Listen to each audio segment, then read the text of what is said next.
Hello farmers, welcome back to my channel. All of you good morning అండి. ఈ video ద్వారా Anantapuram market యొక్క stock information share చేస్తున్నాను. So ముందుగా ఈరోజు డేట్ వచ్చేసి 21వ తేదీ అక్టోబర్ నెల 2025 సంవత్సరం.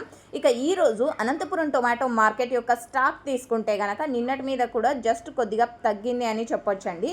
80,000 ప్లస్ బాక్సెస్ వచ్చిందండి ఈరోజు టోటల్ టమాటా స్టాక్. అంటే దీపావళి కదండి నిన్న, సో ఆ కారణం చేత మాత్రమే. అండ్ ఓకే ఫ్రెండ్స్, ఇక ఈరోజు టోటల్ టమాటా స్టాకు 80,000 ప్లస్ బాక్సెస్ వచ్చింది. నాకు తెలిసినంతలో వర్షం అయితే అనంతపురం జిల్లాలో ఎక్కడా లేనట్టుంది. సో ఎందుకంటే నాకు వచ్చినటువంటి ఇన్ఫర్మేషన్ ప్రకారం. అండ్ మీరున్న ప్లేసెస్లో ఏమైనా పడి ఉంటే ప్లీజ్ కామెంట్ సెక్షన్లో మెన్షన్ చేయండి. తెలియని ఫార్మర్స్ అన్న వాళ్ళతో పాటు నేను కూడా తెలుసుకుంటాను. అండ్ ఇదండి ఈరోజు స్టాక్ ఇన్ఫర్మేషన్. యూజ్ అయింది అనుకుంటే ప్లీజ్ లైక్ చేయండి. అండ్ నెక్స్ట్ వీడియో ద్వారా ప్రైజెస్ ఇన్ఫర్మేషన్ కూడా షేర్ చేస్తాను. And thank you for watching this video.